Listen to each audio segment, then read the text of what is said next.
right. Well, welcome as we continue our foundation series. We are going to dive into the topic today, setting up your home day for success. And I'm Amy Smith. I'm the Dean of Academics here at Grace Covenant Academy, and I am really excited to have you meet some very wonderful parents who are rocking the model and are going to give you some great suggestions and ideas today. So I'm going to let them introduce themselves. Hi, I'm Joelle Klink. I have 4 kids. 2 of them have already gone through high school and graduated. They were not a part of this model. They went to public school and then 5-day Christian school. And then we have 2 kids here now, one in 7th grade, one in 5th, and we started kindergarten going through here. Hey guys, I'm Jennifer Daly, and I don't know about rocking. I appreciate that compliment, but man, we're trying. So we are going into our 3rd year here at GCA, and I have 2 girls, one going to 8th grade and one in 5th grade. Awesome. Well, kind of the overview is that we are really looking for ways to connect parents and students together, as really that is our biblical mandate. That's our calling before the Lord. And so just doing that effectively through organizing our home day is what our session is going to be about today. Studies show that parents are the key indicator of academic success, spiritual growth, and development into learning those skills that our students will need to become successful adults. And so our model is one that empowers you to have that influence with your students, but it's most effective when we can really manage their learning environment at home.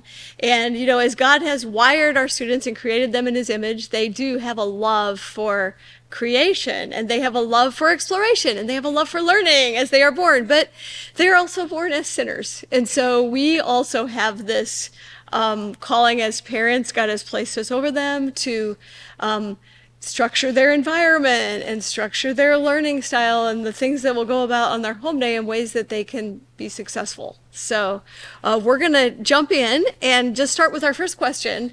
And so just imagine that it's your first year, you're a new parent, and you're getting ready to set up your home day. Like, what do you need? How are you going to set up your home for learning, knowing what you know now? What would be your suggestion? And maybe tell us a little bit about how you do your home for the ages of your kids. And we'll be looking at lower school and upper school. I think it's important to note, so I work full-time remotely from home.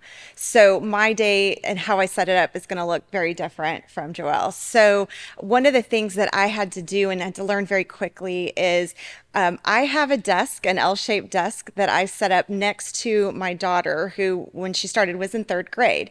Now I have 2 monitors, and when she has to watch videos, I just turn the second monitor where she can watch it. So we are sitting there together. I'm working, she's working through her checklist, and that works for us. Yes, there's times that I need to be very engaged with what she's doing or grade something, but just being in her presence is such a big deal for me, as you were speaking to the point that we are to be involved, with our kids. I can work, but I can be there with her. So that physical setup of having desks next to each other has been a real win for our family. Well, and I know just from experience of being around other parents, their home will look different than ours. Mm-hmm. For us, I realized in kindergarten, I had a 3-year-old at home. And so I needed to pull a table out, like the small table with the small chair, and that meant school was starting. And so they could both sit there and work to do things. I also realized I wanted a whiteboard because I just envisioned, I'll have to do math or I'll send them up to do it. And what you think about and what really happens are sometimes very different. But I have used the whiteboard a lot because I will write all the subjects down. I have 2 kids, so on both sides of the board. Mm-hmm. So when they finish something, they can go erase, what they've finished. And one thing that I've always learned to do is I'll write up Bible first and then everything else in any order. And I let them kind of choose what they're going to do. Mm-hmm. The school is really good at giving us guidelines as far as structure. Like we have the facts or RunWeb that has our lesson plan in it. And actually, I have a folder that I will use because there's a number of things that you find yourself in lower school using every single week. So one of them is the little handwriting checklist. And so I just print them and I have it in the folder, and then I'm not worrying about, I need that and I have to print it again and cut it or whatever. I have those extra ones. Our Bible verse, every week that we sign off on. So I print those and I have those in there. And then just even the lesson plans themselves, we can look different. You might, and you very well may use just everything on your screen. I needed it printed out. And when I had two kids, I used a different highlighter, one for Ashley, one for Jackson. So when they were working on science or whatever, I could easily find which actually these were the sheets. So I would print the whole week and I would give one copy to the older child because they could read it themselves. They could check mark through it. I needed a copy, whether I was using it on the screen or physically here. I liked having it to check mark off too and feel good that it was gone. But even actually can see on this one, it's highlighted in yellow for Jackson. So I love your highlighting idea. I used to use that for my youngers, and if it was highlighted in pink for mom, that meant they couldn't do that without me. I really needed to be right on hand, and then they each had their own favorite color, and that meant you can move ahead and do those on your own. And that really helped us to stay on point, and it helped them to not dive into something. And then as they got older, one of the things we had with our physical environment, it seemed like I would always set them up their desk and they had their workspace, which was very helpful to keep themselves organized and to like put their books on and keep all their school supplies there, but they still just always migrated to the kitchen table. Yeah. And so I did like that they had their desk to keep their stuff, but they did migrate to the kitchen table, and that was all right, and that was fine. And then in hitting upper school and high school, middle school and high school, realizing that, okay, they may need some quietness if there's other siblings in the house, but then how can they have a quiet area that's free from distraction? So we found we just had to have some guidelines for that with phones and technology. Like if they did need to go read a quiet book, there was a space designated for that, but it was a distraction-free zone. Yeah. And it's getting to know their learning styles. I think it's important to think about how you naturally operate and how your child or children naturally operate. And instead of trying to go against the grain of how you flow, maybe the whiteboard works for you, a basket on my desk with all of the loose school paperwork, that works for me. And trying to think through, how do I naturally operate? Do I sit at the kitchen table? Do I need a separate workspace? Because when you're in how you are going to work every day, instead of fighting against it, everything's going to naturally flow a lot better. That's great. And that kind of leads into our next question. Is there anything you would have done differently or a mistake you've made in setting up your home? And I think the one about the whiteboard and making the home look exactly like a schoolroom is the one I hear a lot. Is parents, some people love that. That's how they had a schoolroom set up before they even started to come to University Model, because they operate that way, like you mentioned, Jennifer. But is there anything that you figured out, like, this is not going to work? One mistake we made was, and this isn't exactly about the home day, it's going to lead into, because we're going to talk about schedules. We made the mistake of allowing our students, as they became in high schoolers, we allowed them to take a job that had work hours during school hours. And we realized that did not work. Your brain is wired to do school from 8 to 3. Like coming home from a job and feeling like I'm going to start my school day now, like that was really hard. That was really, like, we learned that just didn't work. So the minute we worked with our students and got their hours shifted to, you can do your schoolwork during the day and then go work your job at night, just like everyone else, all the problems cleared up. Oh, nice. So, but yeah, any other like home environment or schedules or how you manage that home day, anything you've learned that you think would help? I'll back up to kindergarten. That was our first year here. So obviously that was easy to make a lot of mistakes. And I shared a quick story with our son, and I asked him, or he said he liked the home days best. And I thought, oh, why?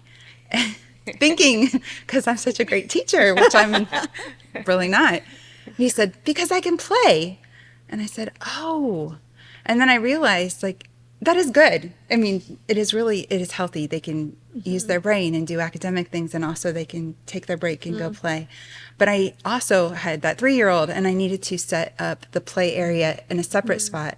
And then I had to learn to set a timer, because they would find playing forever, and I was too, because then I would get busy doing my own thing. And so it was just as important for me to set a timer for myself. Like, I'm giving you 10 minutes, and then we have to start again. Because I really wanted to be done with the school day, probably more than they did. Yeah, I would say for us, so it was a new schedule. So we came from public school, and all of a sudden they didn't have to be at school in their seat at 7:45 learning. They could sleep in. And so I'm a morning person, so I would get a lot of work done, my work done in the morning. And I was like, this is great. But the schedule changed because some days they'd wake up at 9, some days at 7:30, some days at 10:30. You know, it throws off their rhythm. And so we had to learn very quickly that we need to stay on a schedule. You need to get up at 8 o'clock every day. Let's knock out the schoolwork, and then we can be on with our day by noon or 1 o'clock. And that really helped the rhythms of just the day to day. So that's one thing I'd go back and change is start that schedule on time, keep it consistent every day. Yeah, and so speaking of schedules, like do your students develop their own schedule? Do you set their schedule for them? And then once you get that schedule set, what about distractions? Like how do you manage that? One of the things that I love about GCA is that the flexibility, and that's one of the reasons that we chose GCA. And I think one of the things that's really helped my kids the most is understanding what is their hardest couple of subjects. We hit those first. I was talking to a mom recently that was telling me her schedule for her son during the day, and she said, "Man, you know, we get to writing at the end of the day, and it's just like pulling teeth, and he's upset, and I'm upset." She said, "It's his hardest subject," and I said, "Why are you doing it at the end of the day?" And I said, try this. And it made a world of difference for them. And because I had to learn it the hard way too. So I think that's one of the biggest schedule things that's really helped us is knocking out the hardest things first thing. I love that. And if you have a baby or a toddler, find out whatever time they're napping, and that's where your hardest schedule goes, or your hardest subject goes, is right during that nap time. Well, I'll even back So, up to personally. Like, yeah. I needed a schedule where I had things that I wanted to do before they were awake. So I'm like, Yeah. I realized I need my quiet time with the Lord. I wanted to work out. I wanted to be showered and have breakfast. And so Yeah. that meant I had to back up my alarm clock. And it's a sacrifice, and that's what this is, but Yeah. it is so worth it in so many ways. But that I had to be disciplined if I wanted to see success that way. And there are going to be things that get thrown in. Yes. And even I think having this model, I've seen with one of my students, one of my children, the learning difference that I probably wouldn't have recognized. I just would have seen, well, they're not working hard enough, or whatever the case may be. And I saw it happening so I could address it. And I realized, like, our day for that one, she doesn't need a 10-minute break. She needs like almost a 2-hour break. And that means that day turns out long, but I know that that's my job. And Yep. and it's okay as long as we are okay with this. And it's not a stubbornness that's doing it. You know what I mean? Like Right. it's how I adapt to what Yeah. she needs and how she learns. So. And because of this model and because of all that time you're spending with her, you know her. You understand that, and you're able to coach her in the strategies to succeed with that. You know, Amy, you mentioned distractions a minute ago. So my upper school daughter has a phone, and what we learned this year is that her friends, they're on a group chat. They like to FaceTime all day about their subjects. Now, some of that is needed. Some of that's important. Hey, help a friend out here. I didn't understand this question or what the teacher was talking about. We get that. But we had to set some time parameters on that phone. Now, she doesn't have social media. She doesn't have anything else she's looking at. She's literally talking to her friends about school. And I can hear, I know. But it's still a distraction. It's still something that's keeping her off of her schoolwork. So we had to set some time limits that were like, this is when you can be on your phone with your friends and no more. And that really helped us out too. Yeah, and I love that you're hearing what she's saying and you're in that room. You know, we once had some friends say to us, like, would you drop your child off in a room of people, even their friends, and like not be checking in and not hear what they're Right. saying to each other? Yeah, and she has a laptop for schoolwork. It's necessary, but she has a desk in the outside of, the upstairs landing area. That's some of our family rules. You don't have a computer in your room. You don't close your door. If you need to read, you go in your room, and that's fine. But you don't have your laptop in there or a device in there. So those are just some of the parameters that we found that work for us, because putting those restrictions on the technology that is the world, like you said, out there is really imperative, not just academically, but, socially as well. Yeah, that's Well, I great. think another thing, setting up your home, it might vary. Like, we have 2 kids, and so I have a desk, well, a table for each one of them. but there are times when they need to go somewhere else. Like it's another spot, so they learn separately. And I know there are other families, like it's just each child is in a different area, and the mom kind of goes from place to place Yeah. and back and forth that way.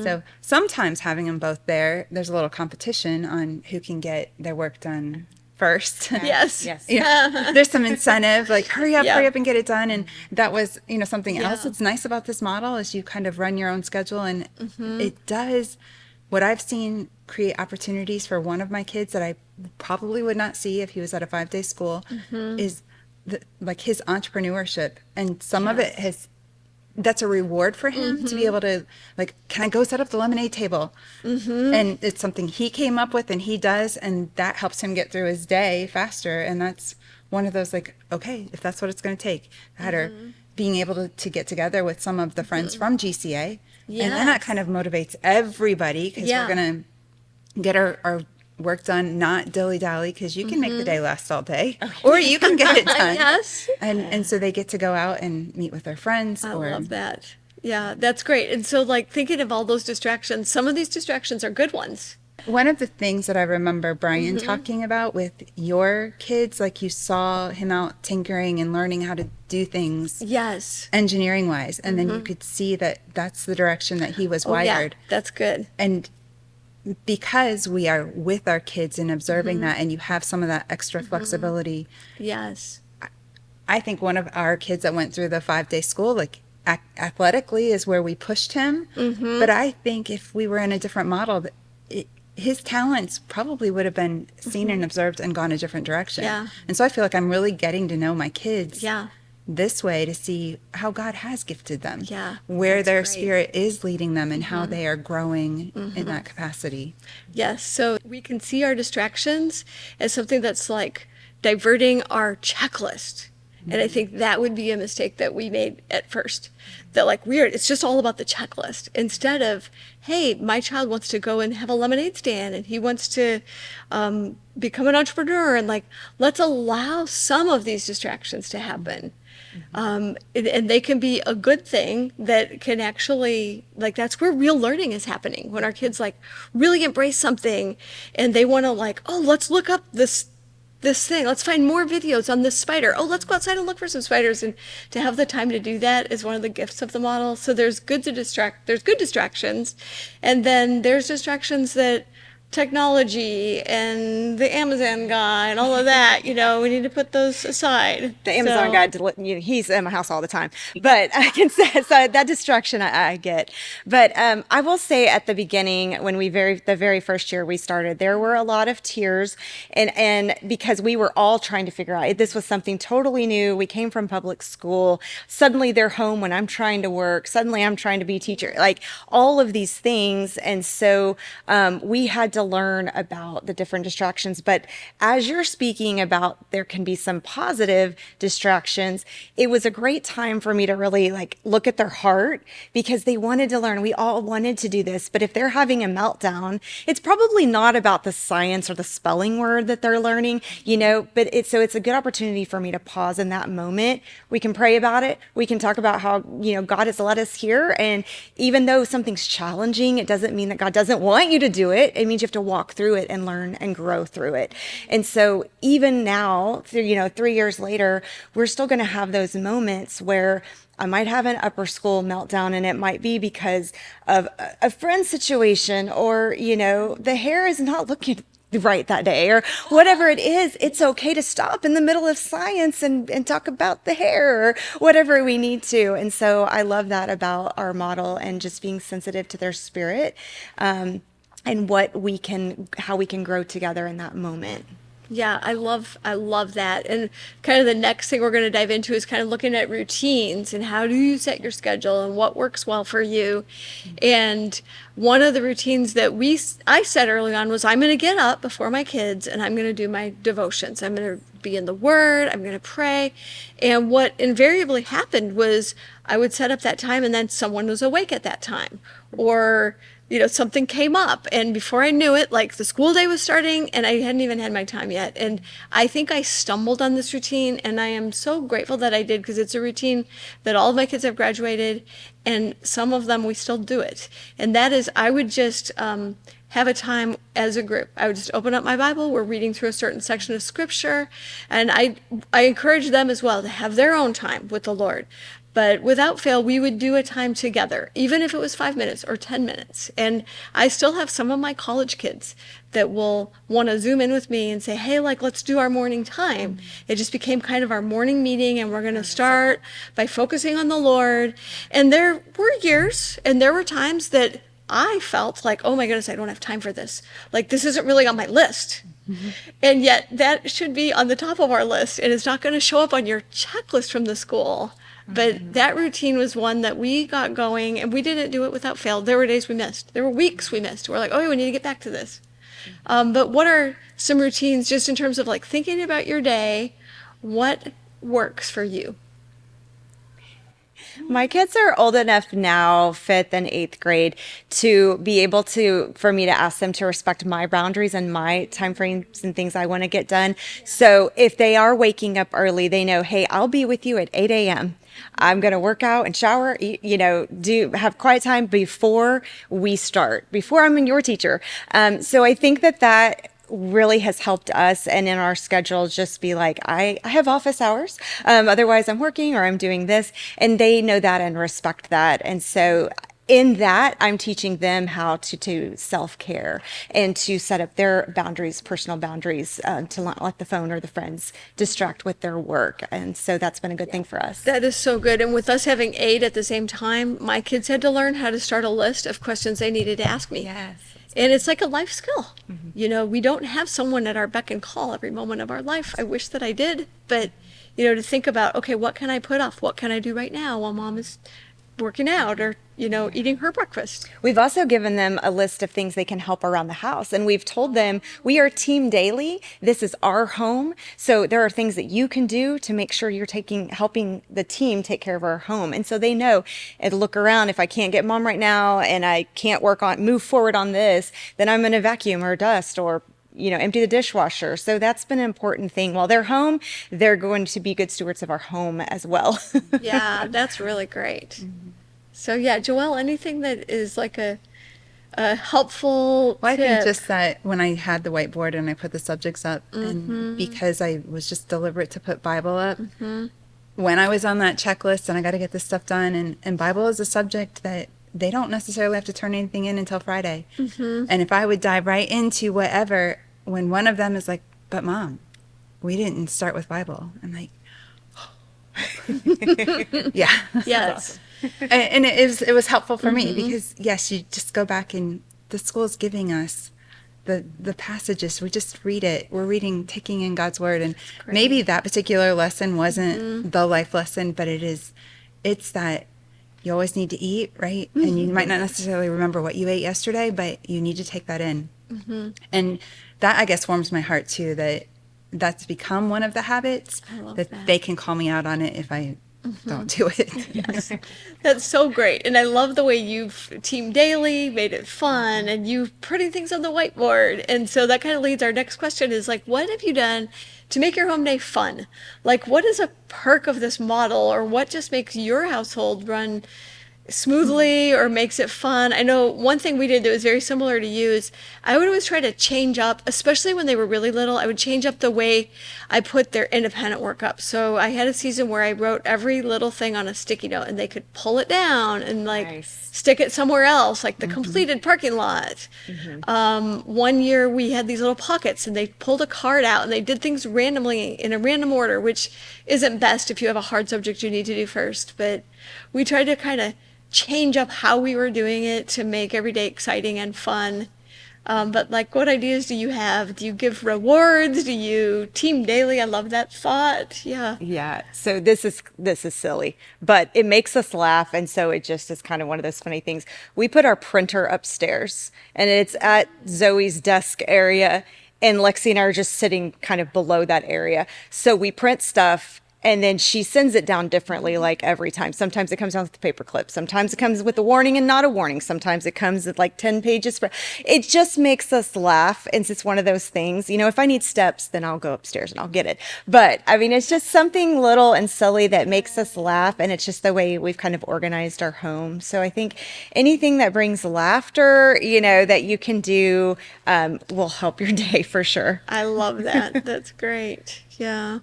So, any rewards that do you all do your kids work to earn a reward? Do you all give I prizes? sure hope they're not listening to this. I'm like, No, like this is for us, it's like this is your job, is school is your job. And I'm not going to give you a gold star for doing what you should be doing right now. That's just worked for us. Now we do, when they get all A's for a semester, we do gift them something that they want as a reward. But little things and daily things, no, not so much. It's just what they're supposed to do. We had a season where we were working on different character traits. So if they were doing something without complaining, I just took a plain sheet of paper, drew some few waves on it, and I found at the Dollar Tree like a sticker book of fish stickers. And they could put fish in the fish tank. And to them, that was a reward, like as I caught them doing what was right. But I'm like you all, we don't give a lot of like prizes or rewards. We've never given allowance. We care for our home because we all live in the home and it's our stuff. that is making me remember, because I'm not good at identifying and rewarding. Yes. And Ashley loves stickers. And she'd be like, Oh, could I have a sticker for that? And I'm like, sure. And so they have a sheet of paper that they'll stick Yeah. up stickers. And, the older one probably doesn't love stickers, but he wants to beat his sister in everything. So Yes. he'll take the stickers too. And Yeah, we like chocolate. So, if they ask for like chocolate or something, sure. But yeah, stickers, chocolate, every once in a while, finding good things. I think that's all good stuff. And I guess it's based on the child, right? I didn't come up with that. Like, that's what they suggested. That's what they liked. Interesting. And so I'm like, okay, I'll go with that if that's going to help you. And I think their reward with it, they got so many stickers and they earned a pen. And it was a pen like somebody found here at the school, and they loved it and they thought it was the That's best thing great. ever. So I didn't even have to find the reward, Yeah. That's awesome. I think a lot of our families like will get on the group me and find a park time or something like that, and then if their kids are done with their work by then, they'll be sure. able to meet up at the park, which is kind of an inborn reward, and it's not exactly a punishment because sometimes you just have a longer day, and so I'd be careful to not hang that as a carrot in front of them, but it is kind of a natural reward if you're working hard and you're getting your work done and you can go meet up at the park. So we did that occasionally, but yeah, I can't think of too many rewards we have. We did do Waffle Wednesday, and that wasn't a reward, but that was just like a fun thing we did in our house. Every Wednesday we made waffles. And our kids developed some traditions like that went with our home days because that was a home day. And so I like they that. would, yeah, they would get a whole bunch of toppings. And even now they'll be like, when they're home for Christmas, they're like, it's Waffle Wednesday. Flapjack So, Friday. yeah. That's the whole thing. Yeah. So yeah, anything else y'all wanted to add or that you think would be a good thing to know coming in to setting up your home day and making it run smoothly? I just want everybody to know that it's okay to try it multiple different ways. Find what works for you. You might think you have the greatest thing ever, and then it might fail because the style doesn't fit your kid or doesn't fit you. It's okay. Like, we've all cried. We've all tried to struggle through this. Like, you're not alone. So just keep trying and then reaching out to us, to people that have been here and happy to run ideas by or, give some suggestions. Just know you're not alone. Yeah, that's I was great. going to say the other thing for me, like I had to realize my phone was an issue. Like at that one of the first years when I was getting different text messages because I had the older son who was at a different school, and so I was really involved with all of that. And then I realized, oh, his first grade teacher is not on her phone while she's teaching, and this was my job, so Right. I had to like mentally say, okay, this is a tool and I'm teaching and I need to be focused. So there's so much growth that happens with us personally as we walk through this. Yeah. Yeah, that's so good. Well, you guys are just a treasure trove of knowledge and ideas, and probably we could go on for hours. And so I hope that people who are seeing this will see you in the hallway and feel free to ask you a question or maybe pick your brain to problem solve things that are happening specific to their home. So we've just covered today the ways to set up our home and how to manage distractions and how to set up our schedule and develop our routines. And I think the thing I want to remind us all about as we wrap up is our goal isn't to have a carefree, easy day, because sometimes that can become like our motivation. But our goal really is to nurture our children in the Lord and disciple their heart and develop a relationship and build that relational bridge with them as they grow up, that they're coming to us and we're able to point them to the Lord and disciple them and walk through those hard things with them. And hopefully by setting up our home day well and our environment, that it will make an opportunity for more of those moments to happen. So thank you so much for joining us today. It's really been a delight hearing from you and hearing all your great ideas, and just love having you at GCA. Thank you so much. Thank you.